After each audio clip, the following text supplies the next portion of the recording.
Whether during the Renaissance, the Victorian era, or today, being a homosexual has always put one in, at the very least, an awkward position socially and sexually. It has usually entailed some degree of secrecy, of being in the closet with the love that dares not speak its name, which means that your longings, desires, and even loves usually go unfulfilled and unrequited, except in the cheapest and most dangerous of ways. Yet with love has always come hope, the hope of requited love, of the Petrarchan love so celebrated during the Renaissance and at every Valentine's Day thereafter. I'm not sure there's a word to express this cocktail of pining, suffering, and dogged, desperate optimism, but the picture of Saint Sebastian said those 1,000 words and expressed that nebulous whirlwind of feelings perfectly. Even today, with the fig leaf of tolerance veiling our modern society, gays still have the problem that they are a distinct minority, which means that they are vastly outnumbered by straights, which means that there is a high probability that they will fall in love with somebody who is simply wired in such a way that they cannot return that love. And as with all big emotions, this has led to some really, really good music. It seems to me, although the lyrics are suitably elusive, like most good songs, that this is exactly what R.E.M's song Losing My Religion is about. Being passionately obsessed with somebody who happens to be of the same gender as you, but not the same sexuality. Now, most fans of this song know that losing my religion is a southern expression that means at the end of my wits, I'm giving up, I'm running out of hope. But it's interesting, why did he choose that phrase? I think it's because it connotes that he's losing his faith. He's losing his faith that this could ever work out. He's losing his hope of any possibility of lasting happiness. And of course, who should show up in this video about sexual frustration and longing but Saint Sebastian? I think my theory that the homosexual draw towards Sebastian has less to do with any perceived phallic imagery in his iconography and more to do with the fact that his look of suffering suggests one in love, just like his look of bliss also suggests one in love. That seems to me confirmed by the fact that heterosexuals have also used Sebastian's image in a very similar way. They've responded to him in a very similar way, also in a way of connoting and expressing their sexual frustration, their unrequited longings and love.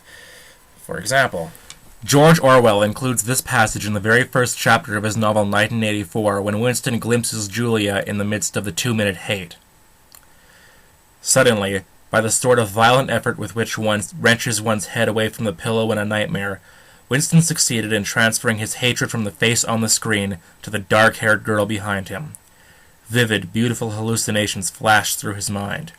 He would flog her to death with a rubber truncheon. He would tie her naked to a stake and shoot her full of arrows like Saint Sebastian. He would ravish her and cut her throat at the moment of climax. Better than before, moreover, he realized why it was that he hated her.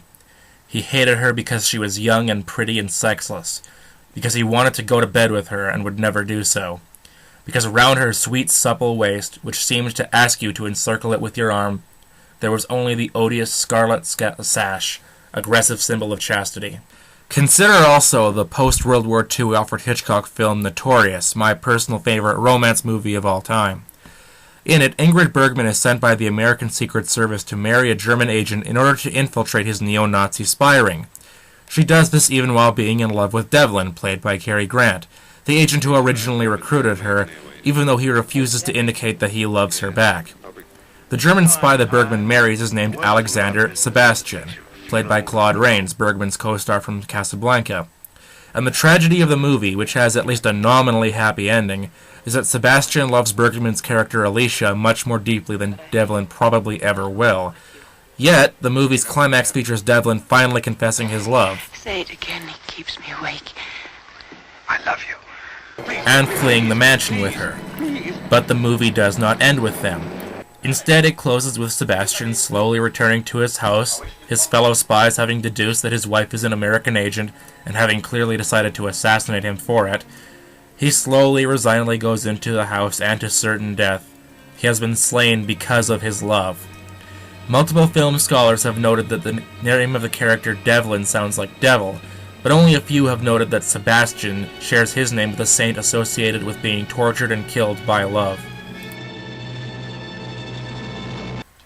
Perhaps the fact that gays and straights alike have seen in the martyrdom of Sebastian an effective and accurate picture of the sufferings of love means that love is just inherently tied up with suffering. That would in fact seem to be the case to me. which is an interesting point when you talk about something like divorce, but that's neither here nor there. Maybe it's not just love that's tied up with suffering inherently, but also beauty. Let's go back to Yukio Mishima and Oscar Wilde, who both wrote about René's Saint Sebastian. Remember that Oscar Wilde found that picture sad. It was almost offensive that someone that young and beautiful should die. It's unnatural. There's something wrong with it. But Mishima, who goes on in Confessions of a Mask to kind of speculate about, somewhat fictionally, about Saint Sebastian, has a passage that's very interesting which has the exact opposite sentiment. This was Sebastian, young captain in the Praetorian Guard, and was not such beauty as his a thing destined for death? Did not the robust women of Rome, their senses nurtured on the taste of good wine that shook the bones, and on the savour of meat dripping red with blood, quickly scent his ill-starred fate, as yet unknown to him, and love him for that reason? T.S. Eliot picks up on this same idea, that beauty in some sense can become so great that it deserves or warrants death, in his poem, The Love Song of Saint Sebastian. I would come in a shirt of hair, I would come with a lamp in the night, and sit at the foot of your stair, I would flog myself until I bled, and after hour on hour of prayer, and torture and delight, until my blood should ring the lamp and glisten in the light, I should arise your neophyte, and then put out the light, to follow where you lead, to follow where your feet are white, in the darkness toward your bed, and where your gown is white, and against your gown your braided hair. Then you would take me in because I was hideous in your sight. You would take me in without shame, because I should be dead, and when the morning came, between your breasts should lay my head. I would come with a towel in my hand, and bend your head beneath my knees, your ears curl back in a certain way, like no one else's in all the world. When all the world shall melt in the sun, melt or freeze, I shall remember how your ears were curled. I should for a moment linger, and follow the curve with my finger, and your head beneath my knees. I think that at last you would understand. There would be nothing more to say. You would love me because I should have strangled you, and because of my infamy. I should love you the more because I mangled you, and because you were no longer beautiful to anyone but me. What does any of this have to do with Saint Sebastian? Well, T.S. Eliot himself explains, quote, The Saint Sebastian title I feel almost sure of. I have studied Saint Sebastians. Why should anyone paint a beautiful youth and stick him full of pins or arrows unless he felt a little as the hero of my verse? What Eliot is essentially doing here is going meta. Instead of just looking at what's within the pictures themselves, he's invoking the actual artist, getting in the psychology that presupposes, that underlies the very existence of those various paintings. Why would someone create a beautiful image, or for that matter, take a beautiful model, and then depict them pierced and tortured and mangled and mutilated? What's wrong with somebody like that? Well, that raises a much bigger question. Isn't that exactly the case with God? Not just with the problem of suffering, but specifically with homosexuality. He seems to have created beautiful people, then afflicted them with desires that he is then decreed are sinful to fulfill. Isn't he just as sadistic and as insane as the hero of Eliot's verse? We'll get back to that. Right now what I want to talk about is the actual story of Sebastian again. Now, as I've emphasized, you have this story that has nothing to do with homosexuality or anything. This tradition has come out of the representation of one scene, taken out of its context and everything else. How then can you turn, with this whole history and heritage behind you, how can you turn back to that original source material and then reinterpret it for today's time, which is something I'm very interested in? Well, there's two ways it seems to me that you can do this when dealing with homosexuality in the modern world. One is to sort of reinterpret, in almost a postmodern way, Sebastian stands for Christianity in favor of sort of a stance for gay rights nowadays. In other words, there's, I guess, a gay rights-friendly reading of Sebastian, or reinterpretation of Sebastian. Of course, Sebastian existed near the end of the time when Christians were being persecuted, not long before Constantine. It was during the reign of Diocletian, of course. Just like nowadays, at least in the West, we've sort of come to the end of a time when bigotry against gays is sort of sanctioned. It's still around, as it was in the days of Sebastian, clearly, but it's on the way out. It's, with any luck, it's being sort of phased out. It's in its last dying throes, which is why it occasionally kicks so much harder. He prudently conceals his religion. Well, that could be prudently staying in the closet, but supports the Christians who came across his path, sort of having a solidarity with the movement. When he was exposed, well, then he becomes very loud and vocal. Not only is he shot through with arrows, but then he comes back, goes up to Diocletian, and tells him to his face that he's being wrong. And there you can hear sort of a resounding echo in, we're here, we're queer, and, we're not going anywhere, that sort of attitude. I know that I've mangled that quote. Bear with me. In that sense, you could do a whole lot with Sebastian. In fact, even the history of Sebastian after the fact of his own story could be invoked. Because remember, he was called upon to cure the plague, and, yeah. It also seems to me that since Sebastian was a Roman soldier, he can be invoked in a lot of political, sort of military causes. For example, Muhammad Ali refused to fight in Vietnam, and Esquire depicted the consequences of this rebellion by showing him as Saint Sebastian. Despite him personally being a Muslim, and so as opposed to being a Christian, his objection stemmed from his religion, so the symbolism was perhaps apropos. Yukio Mishima, who of course identified so readily with Sebastian that he was even photographed in a Sebastian pose, ended up committing ritual suicide when he was unable to lead a coup d'etat against what he felt was a corrupt government. So there is this sort of precedent. But there's another way of looking at Saint Sebastian's story in a way that is relevant to homosexuality in the modern world. It involves explaining my views on homosexuality, and I'm not expecting to win any fans on any side of the argument here. We'll see. Alright, on the one hand, it seems to me incontestable that homosexuality is not a choice, and it's not something that can be cured. In fact, first of all, even saying it's something that needs to be cured already presupposes it's a disease, obviously, but it cannot be done away with. It can't be removed, can't be fixed. The ex-gay movement's history, to me, says that very clearly. Conversely, I have seen the arguments, I've read them, I've studied them, and I don't buy them, that the Bible does not condemn homosexual intercourse. It does, I'm sorry.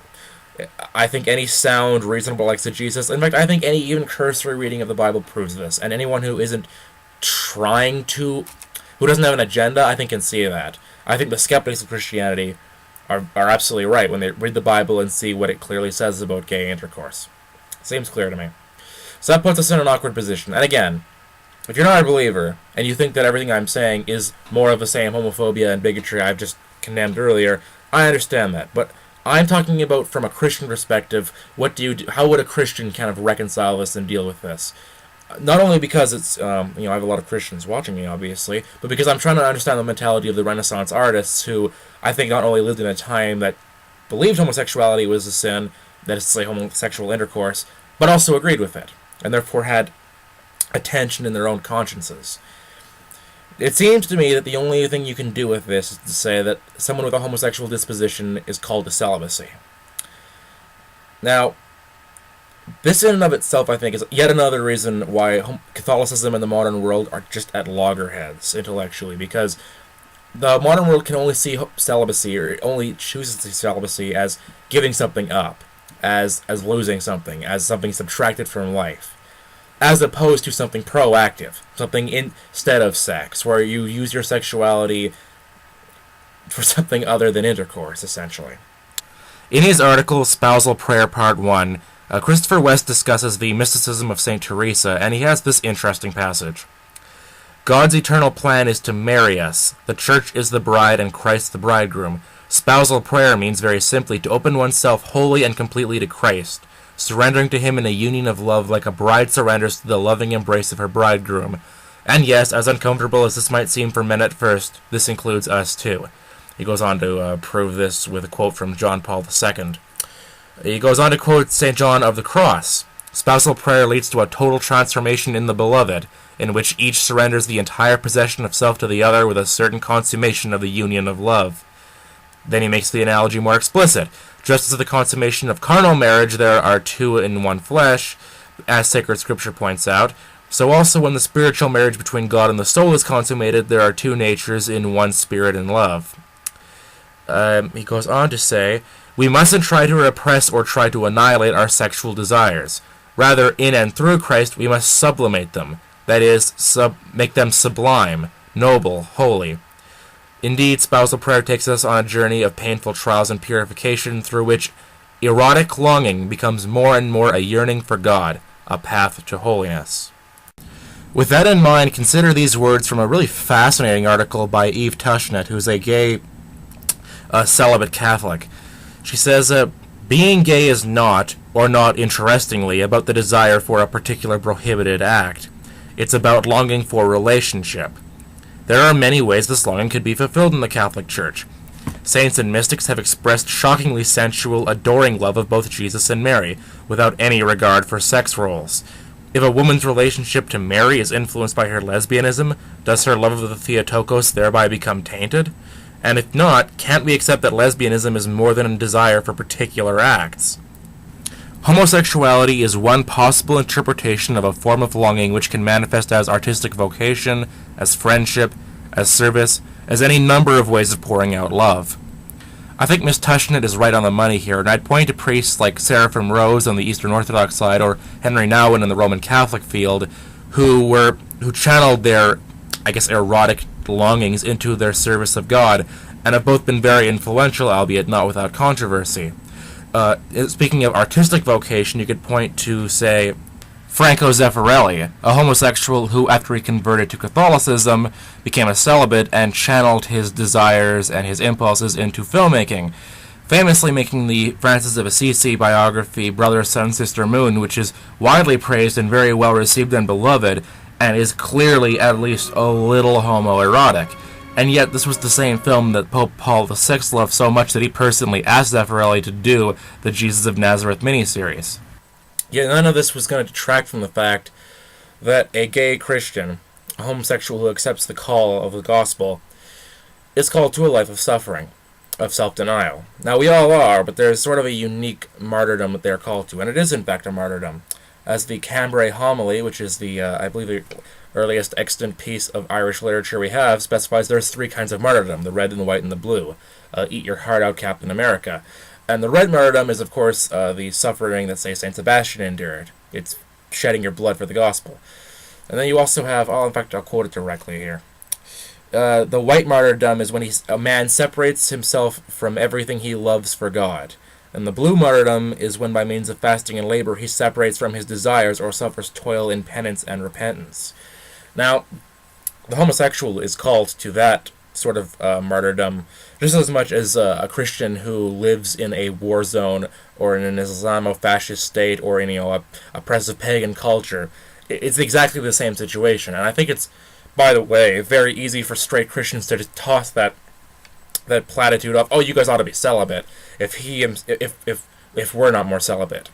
If there aren't more of us who are exercising sexual discipline, which is one of the reasons why I think there needs to be more vocations, and why, at least in this time in history, I think clerical celibacy should be retained as a sign of affinity with those Christians, those Christian brethren who are suffering, or at least undergoing the martyrdom of denying themselves the benefit of sexual relations.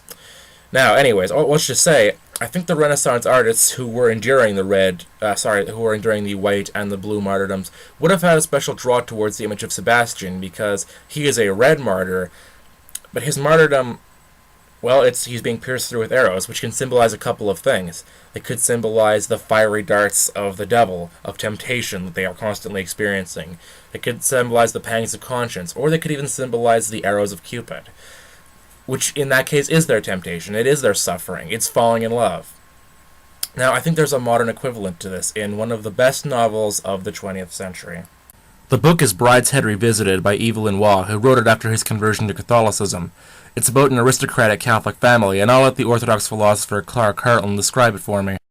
Sebastian is the star of the first half of the book, and remains the book's most endearing character, in spite of, or perhaps because of the fact that he is a self-destructive homosexual dipsomaniac. I want to turn to, of all people, Christopher Hitchens to elaborate on this point just for a second. He writes in an article about the book, "In the very name of Sebastian Flight, there is either a very great ingenuity or a very strong subliminal element. Recall the way in which Anthony Blanche says to him with obvious flirtatiousness, My dear, I should like to stick you full of barbed arrows like a pin cushion. Here the reference to the martyrdom of Saint Sebastian is obvious enough, and then it might occur to you, as it only did to me after several rereadings, that the word flight also happens to be the collective noun for a shower of arrows. I find Sebastian's redemption even more interesting.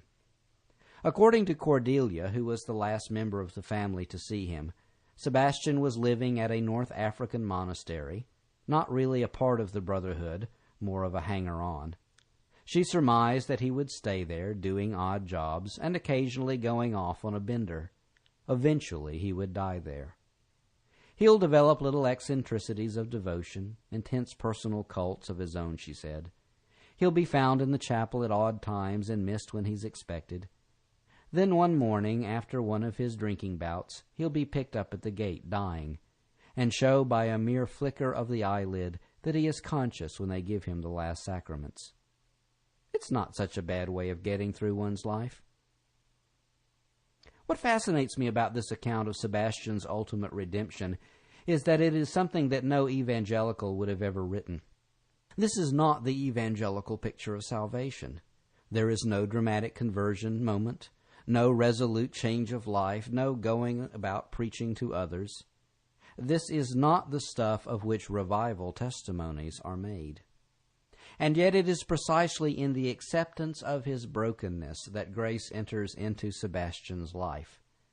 Cordelia even goes so far as to speak of Sebastian's holiness, surely an affront to our own puritanical mindset. This is why Brideshead is described as a profoundly Catholic novel.